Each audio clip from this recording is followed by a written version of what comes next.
Any more jokes, Kim? Well, we've got people listening. That's kind of all the ones I know about economists. There are no jokes about economists.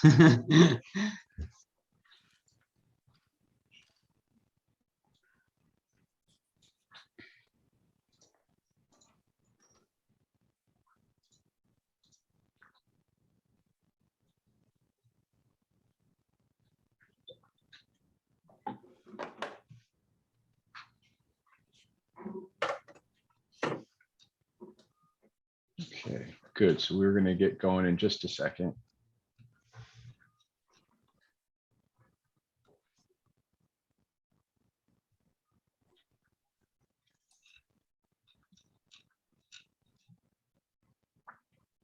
Okay, good. So let's get started, and everybody else can just keep logging on. We're happy to have Sebastian here talking with us about markups and import competition. Sebastian will go for an hour, and then there's time for questions at the end. House rules are, if you have a question, people in the audience, just go ahead and unmute yourself and break in, just like you would in a normal seminar. That seems like the best way for these things to go. Okay. So otherwise, Sebastian, go ahead. You have an hour. Great. Thank you very much for having me. Really looking forward to the discussion. Yeah, feel free to interrupt me at any time. I mean, this is going to be kind of a facts paper where I'm just going to show you some new facts. And so, yeah, I won't go the whole hour necessarily if you don't interrupt me. So feel free to chime in at any point. This is joint work with Mary Amiti, and the usual disclaimers apply about the census and the Federal Reserve. So this paper is about, or starts with kind of two well-known facts.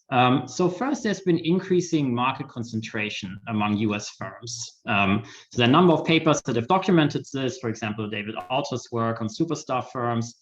And this rise in concentration among US firms has given rise to concerns about increasing market power.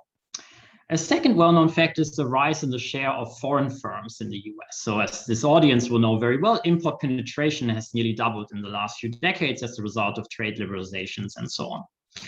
And so in this paper, what we want to do is we want to ask two questions. So first, did import competition contribute to this rise in concentration?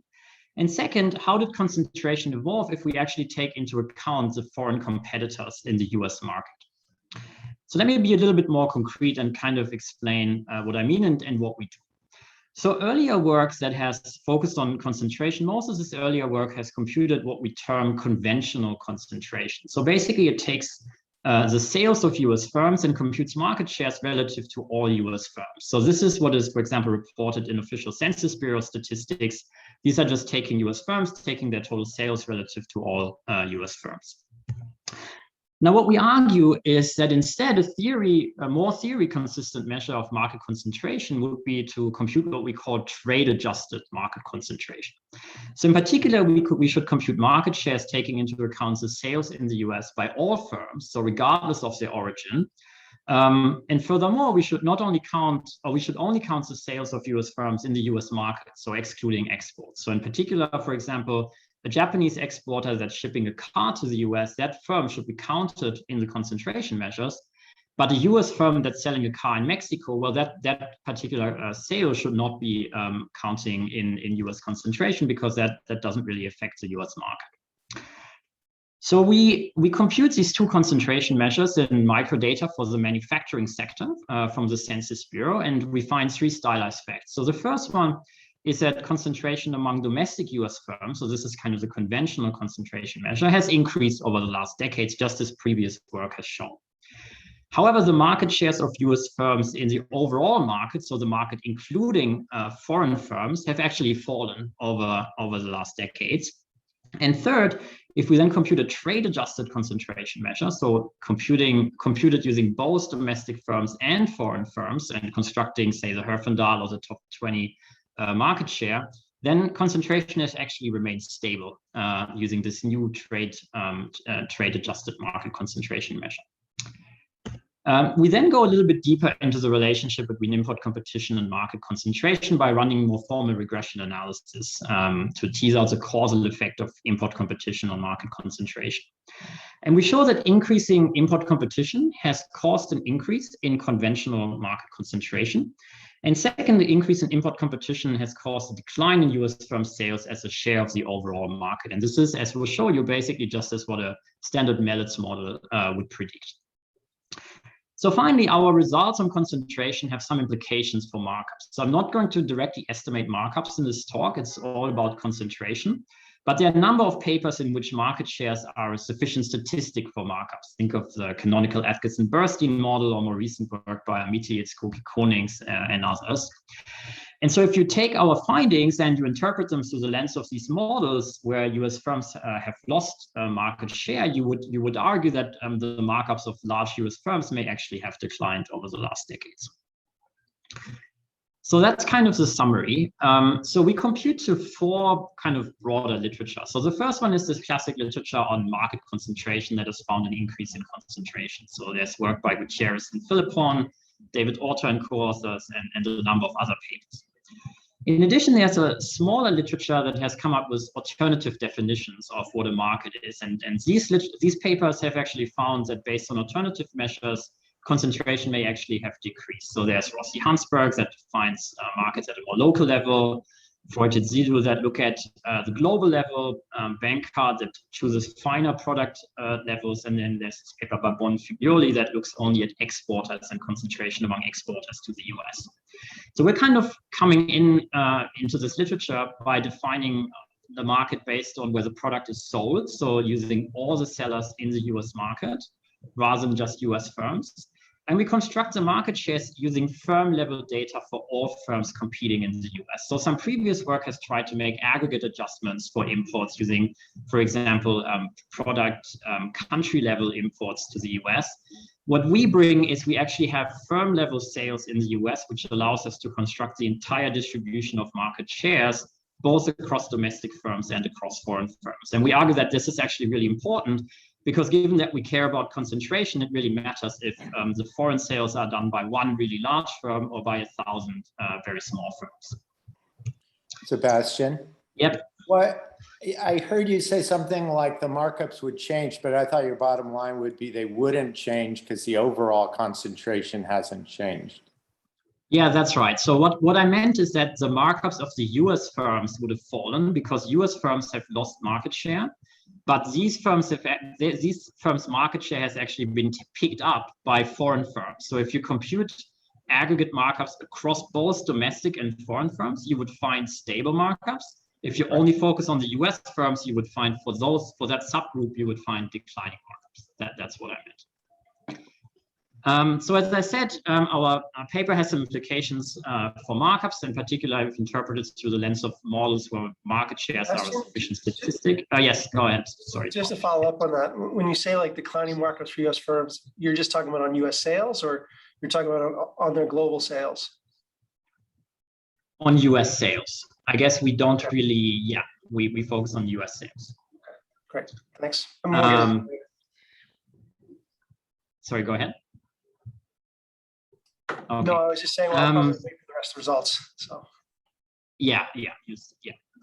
And finally, we contribute to this literature that has found some mixed results on whether rising concentration has actually coincided with rising markups. So well-known work by De Löcker and co-authors has shown rising markups, but then some other papers have argued that maybe markups were flat if you measure them differently. And our finding kind of suggests as well that markups may not have risen. Okay, so the agenda for today is as follows. So at first, I'll briefly describe our empirical framework. So I'll show you how we define these market shares. And I'll then derive some theory predictions based on the standard Mallet's model to show you what standard trade theory would tell us about how a trade liberalization affects concentration. Next, I'll talk about stylized facts on concentration, and I'll show you that basically these predictions in the theory are kind of borne out by the data. So it looks like the data just looks like a standard trade liberalization in a Mallet's model. In the third part of the talk, I'll then dive deeper to demonstrate a causal relationship between import competition and concentration, and then I'll conclude. So let me begin with the empirical framework. So conventional measures of market concentration, such as those that you can obtain from the US Census, define market shares in the following way. So here SC is a conventional market share.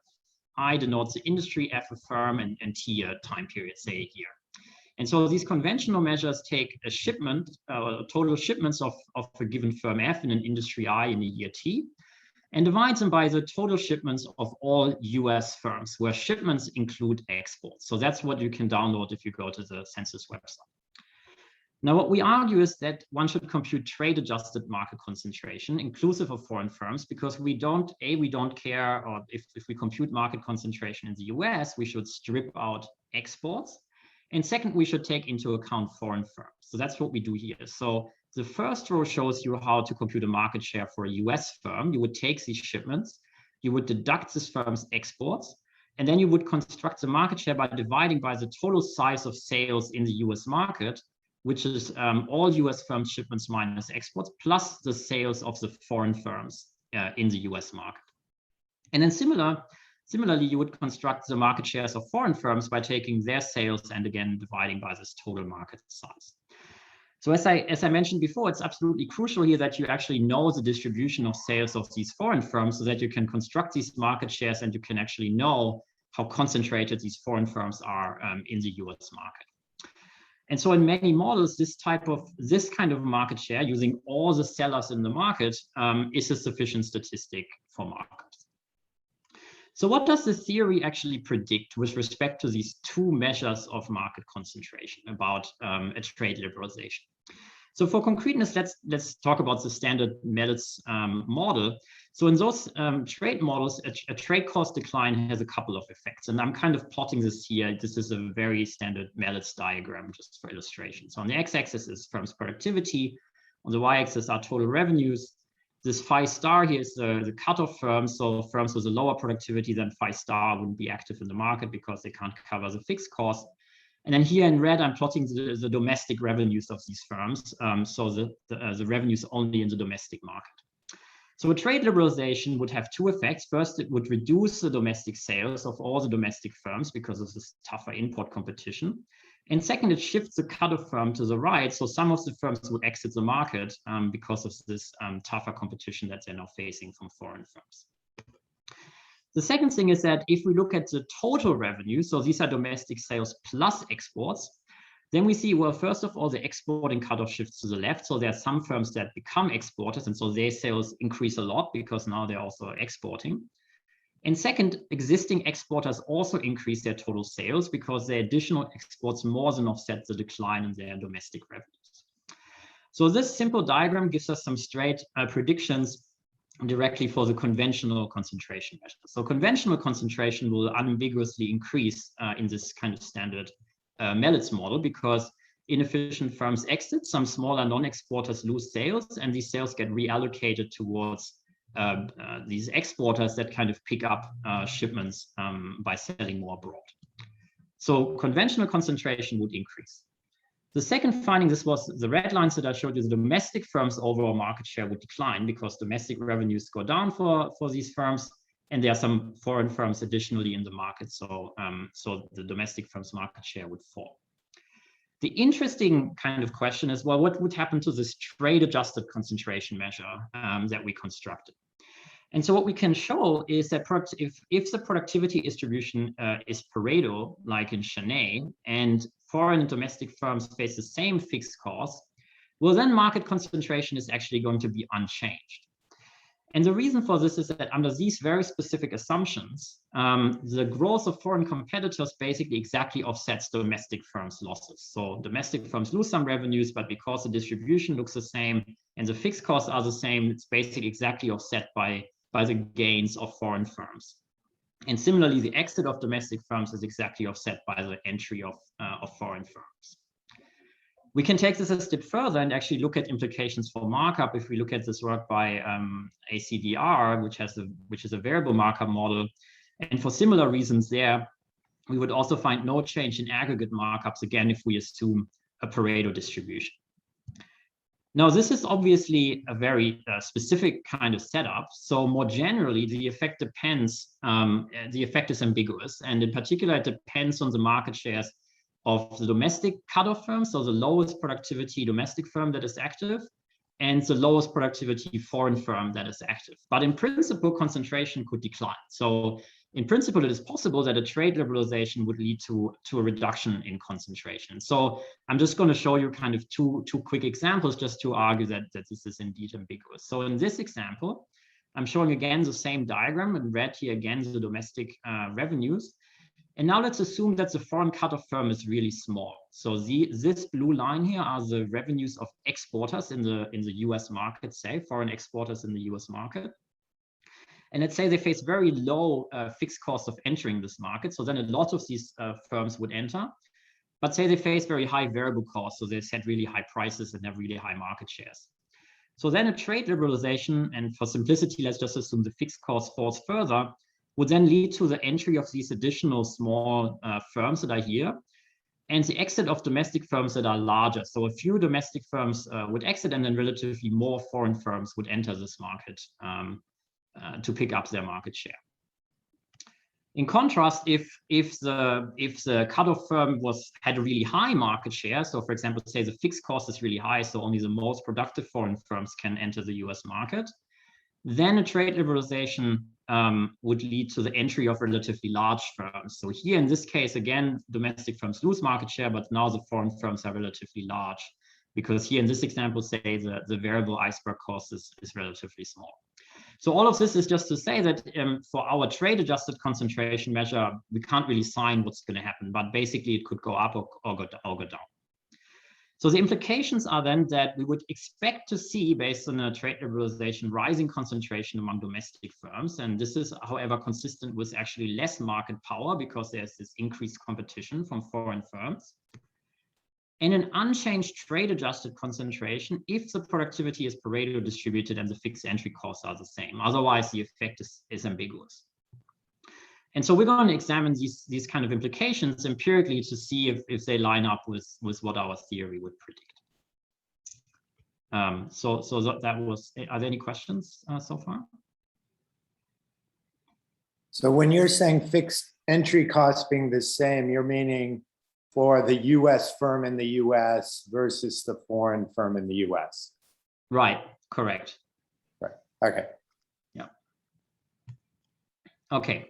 So just to clarify for a second, like, I mean, I think people have a reason to look at these concentration ratios because they think they reflect markups or either markups or markdowns, right? And it's not, I mean, the concentration of production within the US might still be interesting, because it might affect something about like the competition in labor markets or capital markets or whatever. So I'm not quite sure why I want to look at the new, I mean, yeah, I'm not sure why I don't want to look at like concentration of production in the US. Can you maybe say like why you think that's not something that? Right. So we're not saying that you shouldn't look at these other measures. I think I agree with you. I think it's interesting to look at concentration of production and so on for a number of reasons. So we're not saying you shouldn't look at those. We're just saying this other concentration measure, if you're thinking of, say, an Atkinson-Bernstein type model where market power is correlated with your market shares, then you should really construct these market shares that we have in mind, because those market shares in an Atkinson-Bernstein model are based on sales in that given market. They're not based on where production takes place, but they're based on the sales in that market, kind of the destination. That's all we're saying. But for different applications, either one of them could be. So maybe I'll just say, like, maybe like even talking about like a trade adjusted. I think the language is a little bit funny. This trade adjusted concentration. In the end, it's just like the domestic sales concentration, right? I can't tell you how many times we have. Yeah, that's how they do it. We have been struggling to find the right terminology for this thing. We've been going back and forth. It used to be called market concentration only, but then people said, well, the other one is market concentration. Yeah, I mean, if you have a good, I mean, it is concentration in the domestic market, but not only by domestic firms. So if you call it only domestic concentration, someone might think it uses only domestic firms. So we've been struggling a bit to come up with the right name for this thing. So I'd be very open if you have a better suggestion. Like sales concentration and market share concentration and production concentration, but yeah, just language. We can talk about that later. Yeah, no, that's very, very helpful. Yeah. Okay, so let's now go to the data. Sebastian, I also have a question. Yes. I'm a little bit confused about your theory prediction. Which is the gap? Which is does your theory have any prediction for market power? I think, are you working with a standard monopolistic competitive model here? Yes. So I mean, the theory is just plain vanilla. I don't think we want to claim any contribution so here. We're then- basically just using the standard Merlitz's 2003 paper with kind of monopolistic competition and just think through some of the potential channels. The questions, I guess maybe it still works. If you work with a theory with market power, say you have a two-country Atkinson-Bernstein model, does the prediction that you have here in terms of these kind of like a concentration, say among the domestic firm would still apply? I guess seems like that you cannot kill two birds with one stone, because if you work with a model without prediction for market power, it seems hard to be reconciled with what you are talking about on this specific slide here. I see. So why do you think that it wouldn't work there? You're saying? Well, I'm not sure. I think likely it would work, but I would just like to see, if some of the intuition still carries through. If you start with a premise that you do have market power, which is totally fine. You can have these concentration predicting that, but here it's just hard to get these things all reconciled. I see. Yeah, no, that's a good point. Yeah, we could try and do this in the Atkinson-Bernstein models to see if it generates the same. Yeah, thank you. Okay, so let me now go to the data and kind of look at the predictions in the data. So we use two main data sets. So the first one is a standard census of manufacturing. So this covers the sales of all manufacturing establishments in the US every 5 years. And we're going to focus on the period 92 to 2012 because our trade data that we match to this starts in 1992. The unit of analysis that we have is at the 5-digit NAICS industry firm level. So we construct 169 time-consistent 5-digit NAICS industries. And then we map firm sales to the industries in which they operate. So if a firm has plants that operate in multiple industries, we'll assign these sales to all of these industries that the firm is operating in. The second data set that we bring is the longitudinal firm trade transaction database. So this is a census trade data. It covers all import and export transactions in the US based on customs forms. And crucially, these import data provide an ID for the foreign firm called the manufacturer ID or MID. So this MID is an alphanumeric code that kind of combines the country code, the first three letters of the first name of the exporter, the first three letters of the second name of the exporter, and some numbers of the street address, and some letters of the city. And there's some works that has kind of tried to establish how reliable these MIDs are in identifying exporters. And there's a paper by Kamal and Monax that kind of goes through a number of exercises and argues that this is a pretty reliable exporter identifier for various reasons, because the US government has an interest in kind of tracking these kind of statistics for various quotas and enforcement reasons. They do some placebo tests and so on. So they argue that this is kind of a reasonable identifier. Just one clarifying question.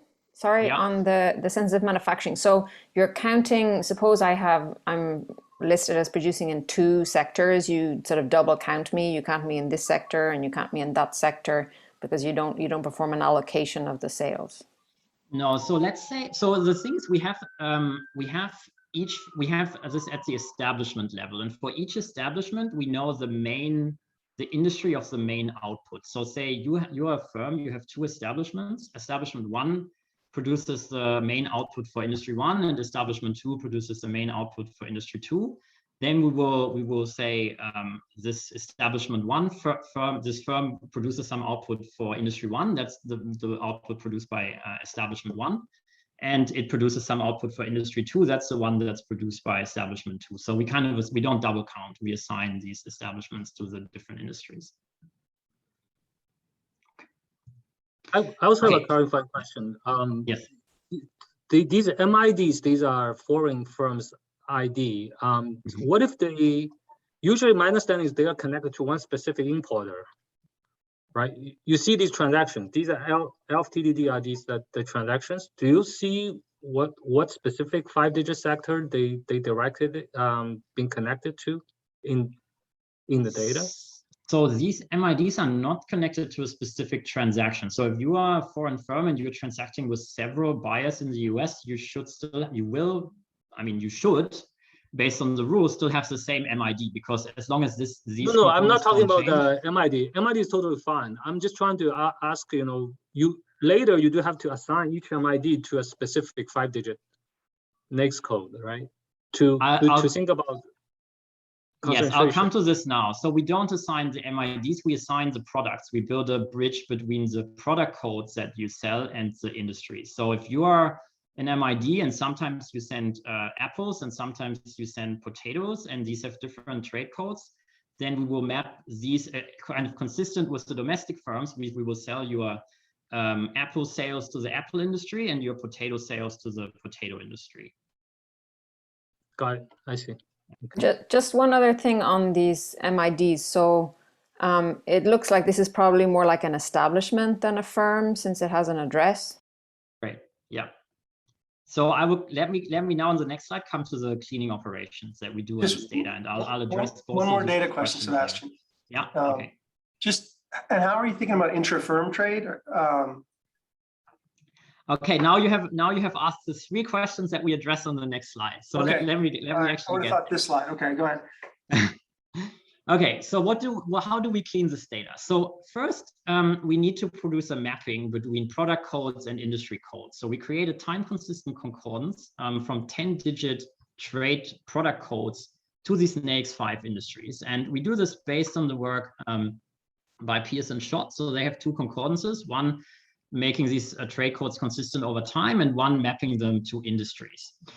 Now, unfortunately, it's sometimes the case that these product codes, as they change over time, the concordance by Pierce and Schott would map them to different industries. So say you have a product A product code, and that changes in 2000 and becomes product code B, and then A maps to industry 1 and B maps to industry 2 for some reason. And we don't want that. We want every kind of time consistent product code to map consistently to the same industry. So we go through this Pierce and Schott concordance, and we might manually adjust mapping so that kind of every group of every time consistent product consistently maps to the same industry. The second thing that we do is we construct firm level sales of exporters. So as Dorian already said, there are different street addresses and city components, and these could be parts of the same firm. So if you are BMW and you have a plant in Munich and a plant in Hamburg, and you're shipping to the US, that would produce 2 different MIDs, but actually we want to count you as the same firm. And so what we do is we're going to treat MIDs with the same name and country component, but with different street and city component as one firm. And so there's some work, again, by Ryan and his co-authors that kind of shows that if you omit these components and they do a comparison of these MIDs in the census data to statistics from the World Bank Exporter Dynamics database that kind of has the number of foreign sellers to the US based on the foreign countries data. If you kind of if you compare these numbers, so how many foreign exporters are there from Germany based on the US data, and how many sellers from Germany to the US are there based on German data, then these actually line up reasonably well. So that's why we do that. And finally, we want to adjust for within firm trade or related party trade. So there's a flag in the data. So this is something that firms have to fill out on their customs form for whether a transaction occurred between related parties. And so what we do is we omit related party imports within industries that a firm is active in. So think, for example, of BMW. That is, again, BMW in the US is importing cars from BMW in Germany, and then selling these cars in the US. So if we counted both of these transactions, we would be double counting the sales of cars. And so we will be omitting the sale from BMW Germany to BMW in the US, and only counts as kind of the sale of the cars by the US firm. However, we keep related party imports that fall into an industry in which the firm is not active. So again, taking the same case, if we have BMW and they're importing catering supplies from Germany by a related firm, this will be counted in the catering supply industry, because our view here is that that sale is kind of a sale that could have been made by a US firm. It's a sale in the catering industry, and we want to account for this sale in our statistics. Okay, so that's how we treat the data. Just one other thing. So Right. think about a multinational like BMW. I mean, you've got one issue there with the cars that you're they're acting as a wholesaler as well as a producer in the US. But you know, maybe they're, I don't know where BMW, the Volkswagen, they've got plants in Mexico and they've got plants in Germany. I mean, you're not adding, because you have these MIDs, it's specific to the country, you're not adding up Volkswagen across, you know, the different places that they're importing from. Yeah, that's true. So that's a potential shortcoming that we would treat as two different firms. I'm going to argue, when I come to my fact two, I'll try to remember, I'm going to argue that that is probably not going to at least overturn our results, because as I'll show you, most of these firms, even though we're combining, most of the foreign firms are actually relatively small. And so actually almost all of the entries really at the very tail of the distribution. And so these multinationals, presumably they're already relatively large, even from one country. And if you combine them, even if you shifted a little bit those sales of the larger entrants and combine them, that wouldn't make much of a difference. But I'll come back to it when I show you the graph, and then we can talk about it a bit more. Okay, so let me talk about the stylized facts. And so we have three stylized facts. So the first one is that market concentration, once you take into account foreign firms, has actually remained stable in the US manufacturing sector. So I'm going to focus on the market share of the top 20 firms as our baseline measure. That's going to be the baseline measure throughout this talk, but I'm going to show you that the others are pretty similar. So here what we do is we look at concentration between 92 and 2012, this top 20 market share. And the red line just shows you again this conventional concentration measure, which uses the shipments of US firms relative to total shipments of all US firms. And we compute this in every one of our industries, and then we just take a simple average across industries. And I can show you the weighted average in a slide from now. So what we find, first of all, is that this red line is increasing. So that's kind of what has been documented and is well known, that this conventional concentration measure has been increasing over the last decades. However, once we construct our trade-adjusted concentration measure, or the domestic sales concentration measure that we bring to the table, we actually find that this measure was actually flat over this time period. Now we construct a third measure, which is here as a dashed light blue line, which is if we just adjust the US firm sales by stripping out their exports, so not taking into account foreign sellers to the US, just adjusting US firms' exports, that doesn't actually make much of a difference to the overall concentration trend. So it's really the presence of these foreign firms in the US that is really responsible for the different trend in market concentration. We can construct a weighted average instead of an unweighted average across industries. Here we do a weighted average, where for the red line, we just take the total shipments as weights. And for the dark blue, we take total absorption, which is shipments minus exports plus imports. And the trends are very similar based on this weighted concentration. And then we can also look at the top 4 market share, or we can compute a Herfindahl. And again, the trends are pretty similar for all of these measures. And so that's kind of consistent with some of the trade theory that I showed you at the beginning, which predicts that conventional market concentration would rise. And trade-adjusted concentration, well, in general, it's ambiguous, but in models with a Pareto distribution, it would be flat. And so we kind of happen to find kind of a flat trend in this trade-adjusted concentration measure. Sebastian, just a quick clarifying, when you were defining these concentrations, do they include all the foreign firms already, as you predicted by the theory? Yeah, they include all the foreign firms. So we construct them using this measure here. So among the top 20, there could be both domestic, absolutely, as well as foreign firms. Okay. Correct. Yes. Got it. Okay. And there will be, but not very often, as my fact 2 will show you. Yeah. Okay, the second thing I want to say about this fact is that this kind of stable trend in concentration is actually not driven by just a few outlier industries. So in principle, it would be conceivable that there are just a few industries where concentration, once we adjust for trade, really fell, but all the others still see a rise in concentration. And that's not really what's going on. So here, I'm plotting a bin scatter plot, where on the x-axis, we have the change in this conventional concentration measure. And on the y-axis, we have the change in this trade-adjusted concentration measure. And each of these bubbles here is a group of 8 or 9 industries. So census doesn't allow us to disclose this for individual industries, so we have to group them. So we group them here into 20 groups. And what you see is that most of these bubbles are below the 45-degree line. So what this means is that their change or their increase in trade-adjusted market concentration was lower, or decline would be more pronounced under the trade-adjusted market concentration than under the conventional concentration measure.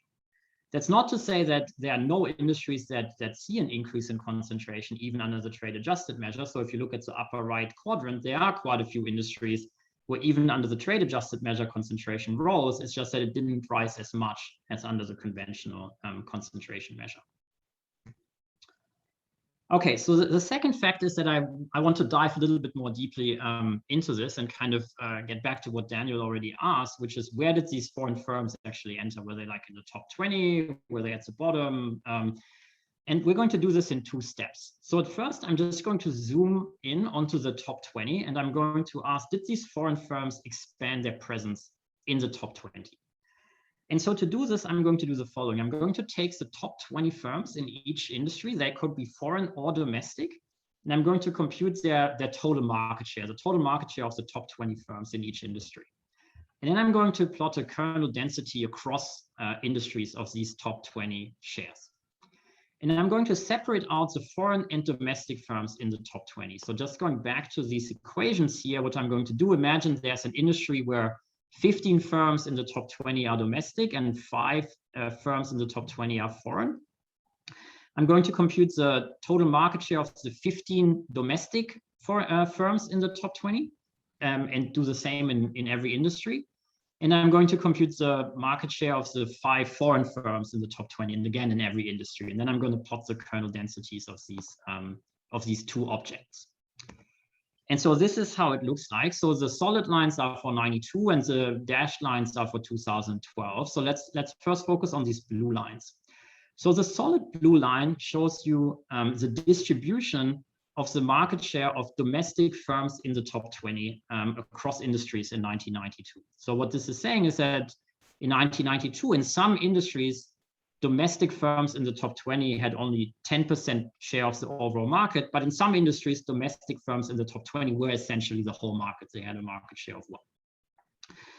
And then if we look at, if we compare this to 2012, we see that this distribution has kind of shifted a bit to the left. So in many industries, the market share of domestic firms in the top 20 has fallen. And in 2012, in kind of the modal industry, the market share of domestic firms in the top 20 is about 40% or so.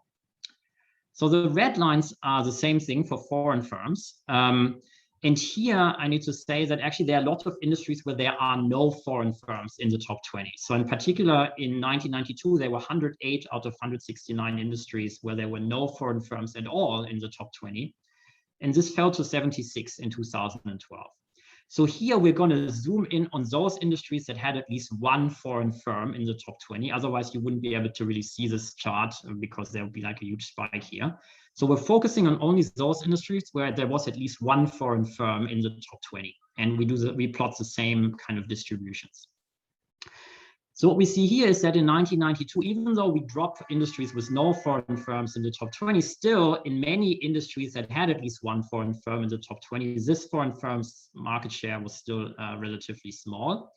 And in fact, in most industries with foreign firms in the top 20, their share was less than 20%.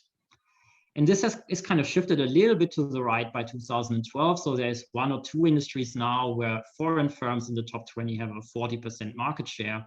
But in general, still in 2012, the market share of foreign firms in the top 20 is low. So in general, there hasn't been that much action by foreign firms in the top 20. Sebastian, Yeah. but wouldn't it, I mean, any industry where the US industry had been pretty much knocked out by foreign competition, like, I don't know, like I was thinking shoes or something like that. I'm surprised you're not seeing some of those where the red one is close to 1. So somehow it seems like, is it because you have a more aggregate set of industries that you don't get any of those extreme effects where you see the foreign firms have just kind of taken over and the domestic firms have kind of disappeared? Right. Yeah, I guess it could be some of that. I mean, we are at the next 5-digit level. We couldn't go to next 6 because the mapping, the time consistent mapping became too complicated. And basically we had to make too many arbitrary choices. So we are kind of constrained to this 5-digit next level. So that could be that the degree of aggregation is kind of preventing us from really see these very fine industries.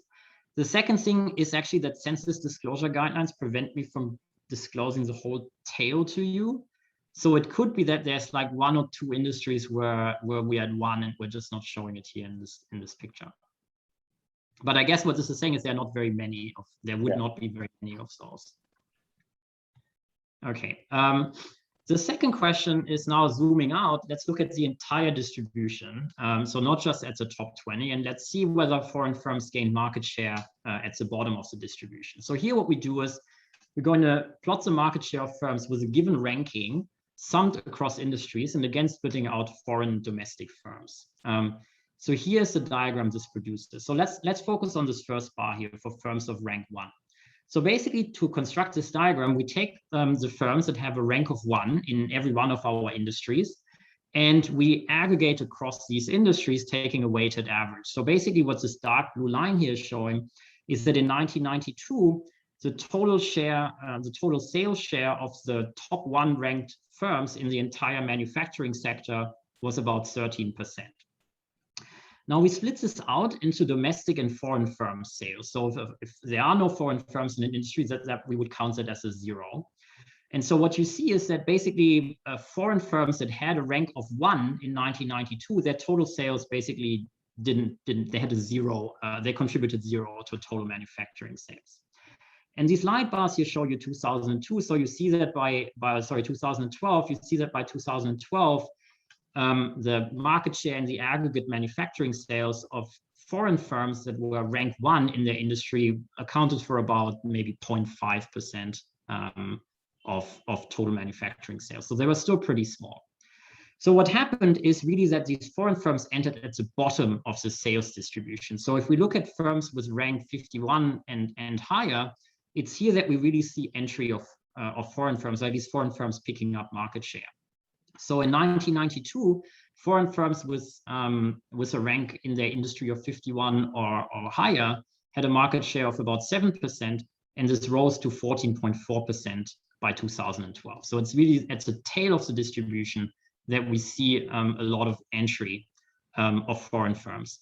And so just coming back to Dorian's question from before, if we think that this problem that we erroneously don't combine multinationals, if we think that these multinationals were already relatively large to begin with and we're just not combining them, yeah, that would shift some of this red bar maybe from here to here, say, but the effect would still be relatively small. Like to really make a difference to the trend in concentration, you would need to shift a lot of mass from these firms 51 plus into the kind of top 20 range. That seems, I mean, looking at these firms, these are really very small ones. That seems pretty difficult to me. So that's my arguments there. Okay, so the third and final stylized fact that I want to talk about is that concentration fell the most in industries with high import penetration. So what we want to know is whether there's actually a relationship between concentration and import competition. So when we measure import competition using the standard import penetration measure, which is just imports divided by total absorption, which is just total shipments minus exports plus imports. And so if we look at this import penetration, if we just compute it in every industry and then we just sum across industries and we do that in every year, we see that import penetration has really risen a lot since 92. So it's basically doubled since 92 in the average industry. And so the question is, did this, if we look at the cross-section or the panel, did this rise in import penetration in most industries, did that somehow correlate with a change in concentration? So what I'm going to do is I'm just going to plot a simple scatter plot of the change in import penetration against a change in our trade-adjusted market concentration measure to see if there's a relationship between the two.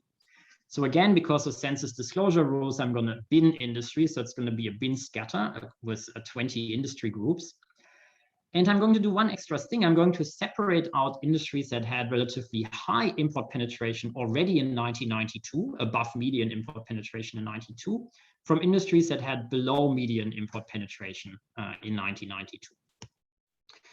So this is the scatter plot that we produce. So first, if you just look at the bubbles without looking at the coloring, you kind of see a negative relationship. So the change in industries that experienced a larger increase in import penetration since 1992 were also industries that tended to see a decline in the top 20 market trade-adjusted market share.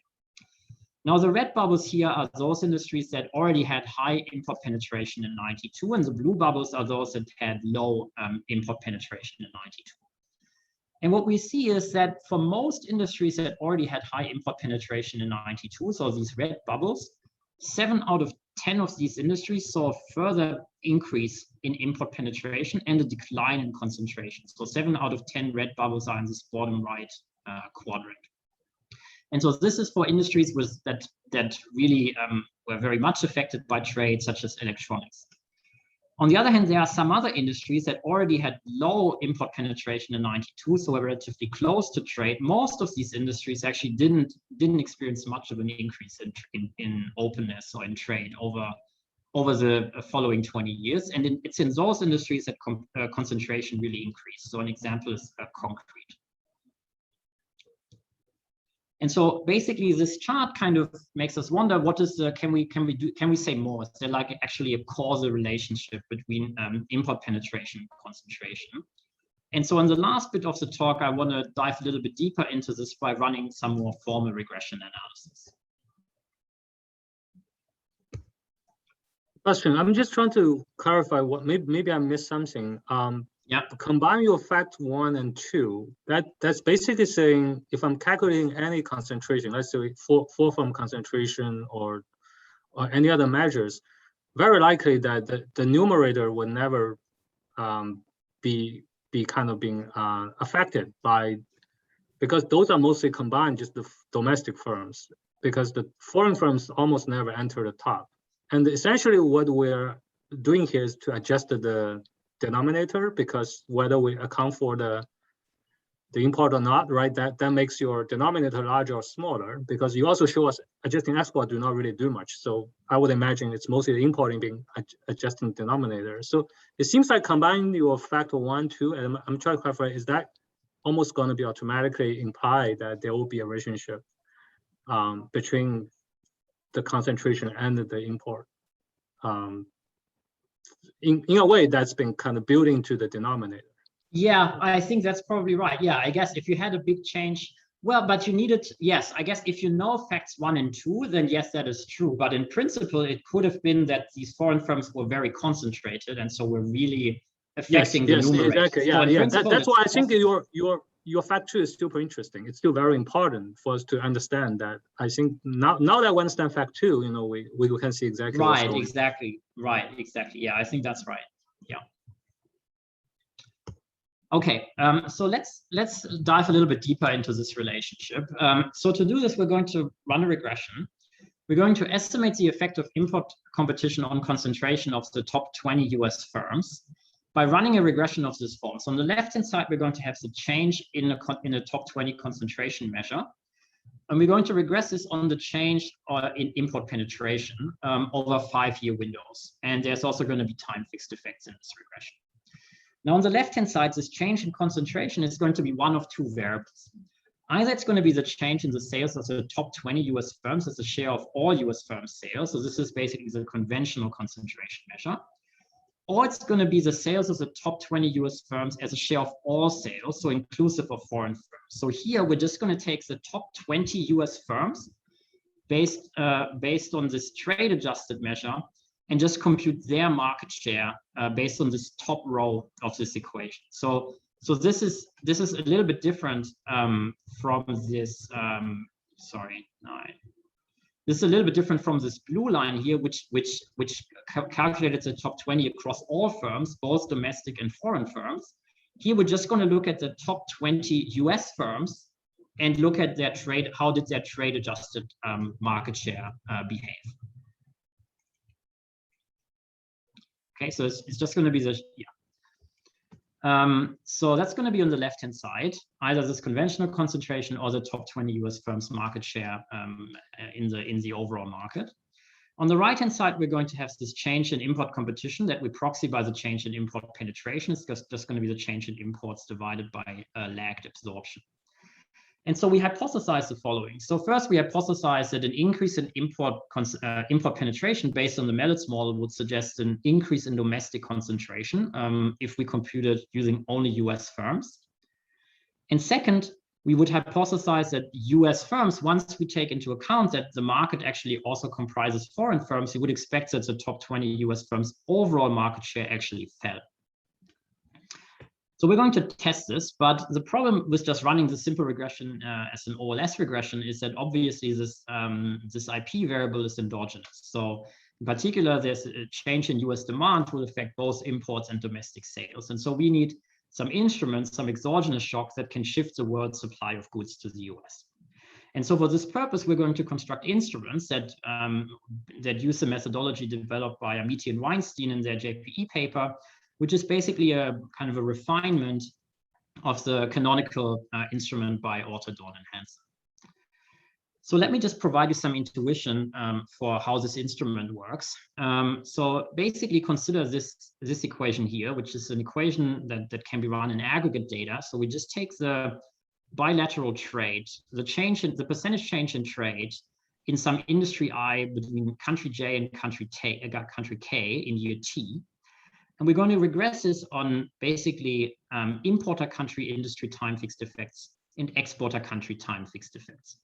And the idea is that by running, if you ran a regression of this form for kind of for all country pairs that are made up of the say 50 US top trading partners, you will estimate these fixed effects which are time varying kind of in this setup, and these will kind of give you the demand shocks and supply shocks in each country, where you're controlling always for the other shock and the shocks in other countries.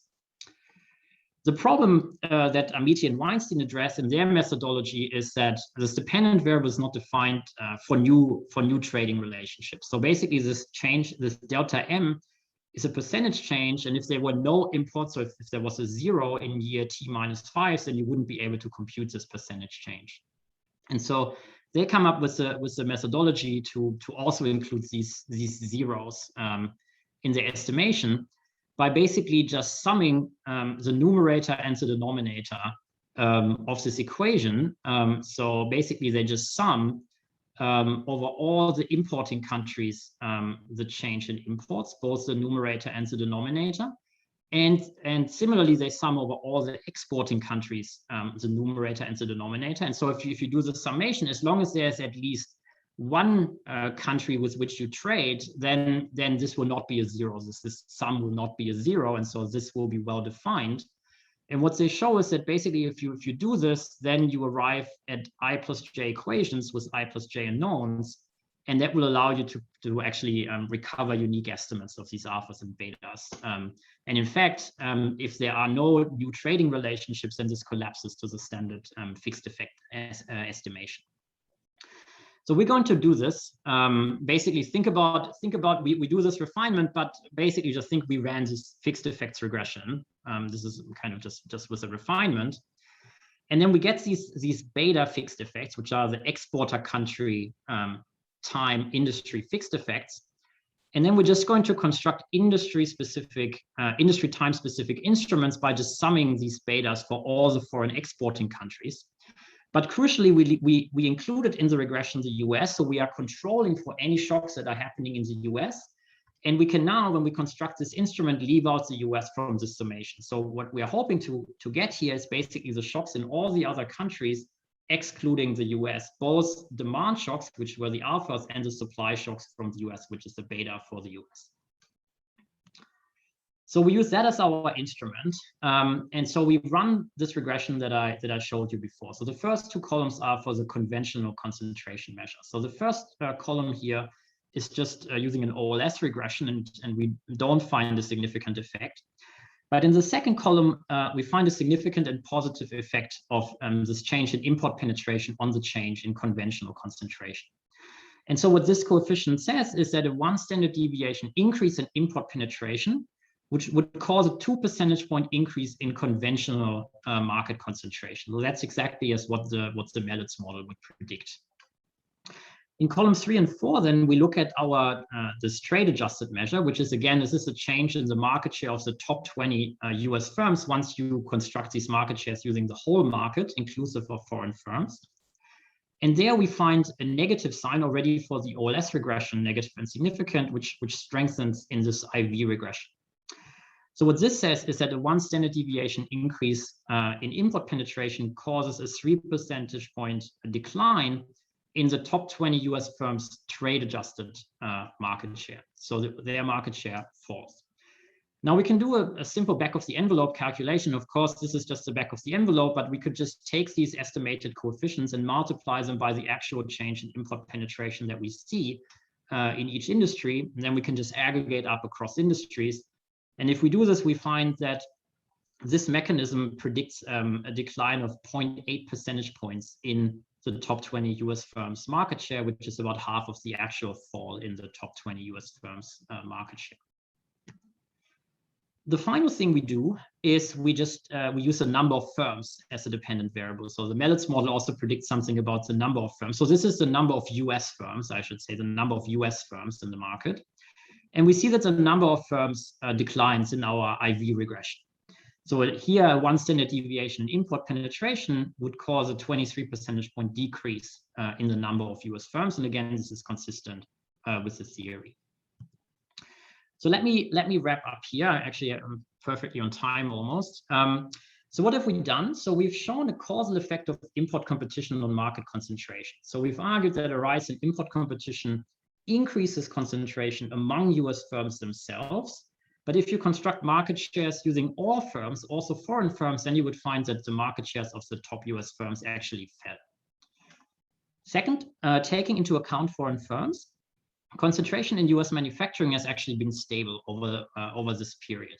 So this is because a rise in the foreign firms' market share kind of offsets the decline of domestic firms.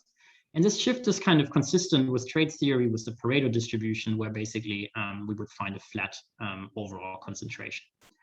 And our findings have some implications for market power. So even though we don't directly talk about markups, there are models that kind of links this to markups and so on. So an increase in conventional concentration that we show here would actually be consistent with a fall in market power because of tougher import competition. So even though this conventional concentration over only US firms rose, their market power actually fell because there are now these extra foreign firms in the market.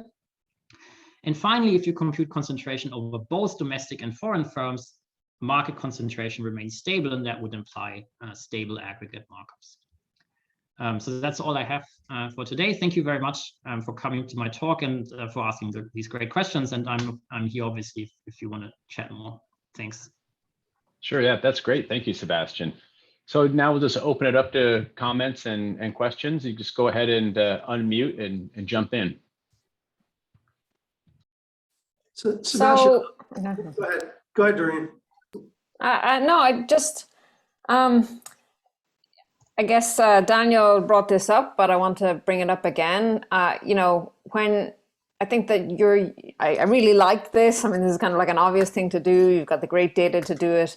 You know, it's very pretty. When it comes to the model part, I think it might be helpful. If you're going to talk about concentration, the simple Melitz thing that you've got is fine. But if you're going to talk about markups, you got to go to something like what Daniel has in his work with Chris Edmond and Virgilio. You know, you got to have variable markups in there. I mean, yeah. Your data is like kind of the ideal data to sort of apply to those kinds of models. So why not? Yeah, I guess the theory in a sense was initially we didn't even have a theory. Initially we just had the facts, and then we thought, oh, maybe we need a theory to kind of show what would happen in the theory. So we came up with a simple theory, but yeah, it's a great point. I guess we can expand this more and then actually have and actually talk in our model what would happen to markups. Yeah, I think that's a very nice point.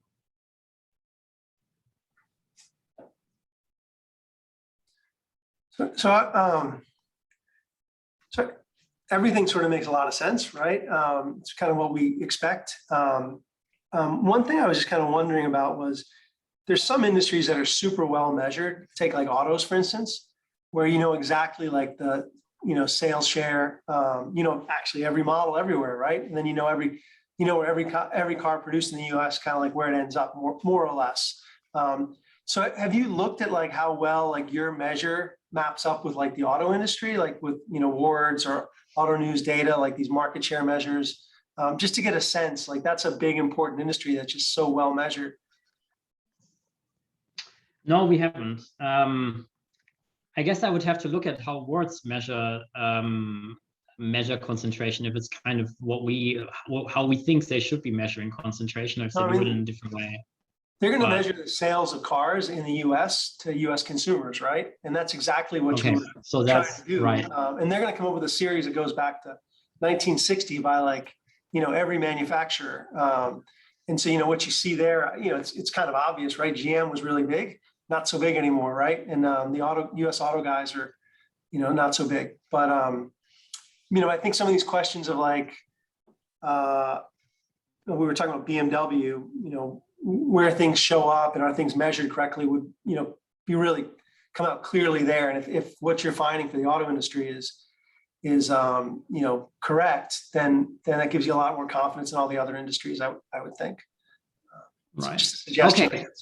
Yeah, no, that's a good suggestion. I guess we can use it to corroborate whether we're measuring the right thing. I guess if we found that the car industry's concentration is increasing, that wouldn't refute what we find for the other industries. We just want to see if it's lining up. Right. Yeah, I take that. Yeah. I guess the other question I'll just ask is, a lot of stuff comes in to the country, gets bought outside the country and then comes in. Like, I don't know what Walmart does, but I assume that some stuff gets bought and comes in. How are you thinking about things that are like, the transaction kind of changes hands outside the country, and you're not really seeing like the guy who's producing things, or maybe that's not what happens. I mean, ideally, these manufacturing IDs should capture the ultimate manufacturer. At least that is what the census asks the people filling out the customs forms to put down. So if you are working with a middleman who is just passing through the product, on the customs form, you should write down the ultimate manufacturer. So to some extent, ideally, that should be correctly written on the customs form. The second thing is, this is somewhat related, is that there are some flags for whether imports are for consumption or warehousing or re-exporting, and we only use imports that are for consumption. So, yeah.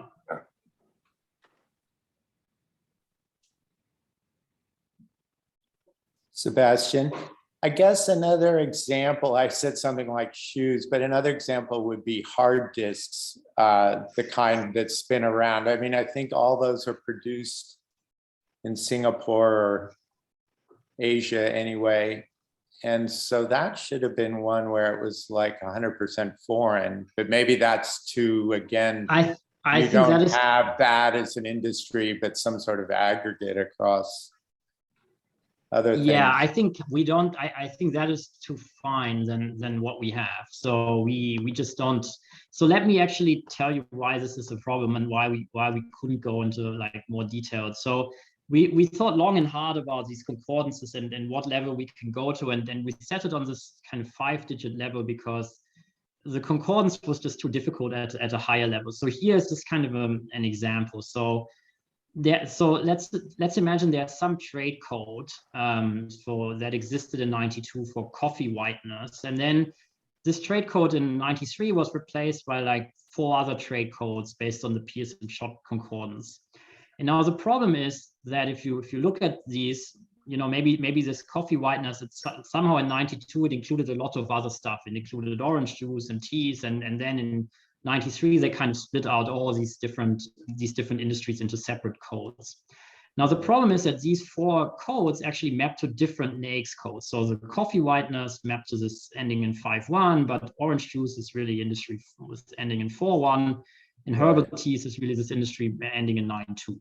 And we're treating all of these because we want a consistent code that spans from 92 to 2012. We're going to group these together into one group, but now this group maps to 3 different codes. And so we have to take a stand about what to do there. And so we went through all of the descriptions, like of all, we had like 5 RAs working on this over several months. We go through all of these descriptions. We make adjustments by hand. So in this case, we kind of felt, okay, we're going to move orange juice and herbal teas out of this group. So we kind of delink it and map it to a different group so that this group here is only the coffee whitener group that only maps to this NAICS code. And in other cases, we combine industries. So for example, before 94, jackets for tracksuits weren't split out into men and women, but then afterwards it was, and those are actually different NAICS codes.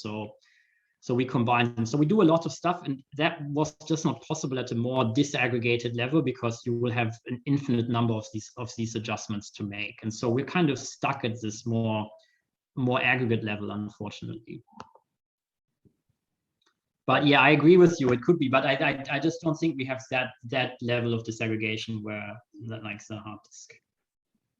I mean, in some sense, then, can you bound saying that, you know, suppose there's just maybe more concentration at a higher level of disaggregation? Can you sort of say something about whether this is likely to make things even stronger than your results suggest, or, you know, maybe not?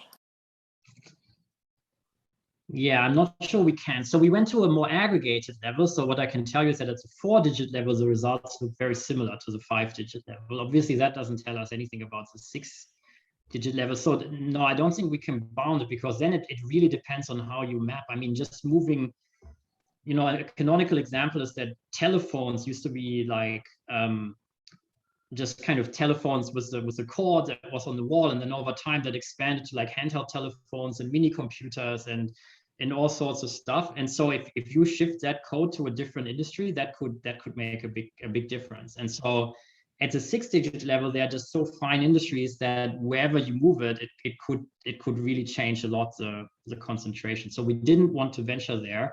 And that's why we kept this 5-digit level where we can actually go through it by hand and kind of make reasonable choices. But yeah, so I would, yeah, we just haven't done the 6-digit level, and we don't know how to do it in a way that doesn't impose thousands of arbitrary judgment calls.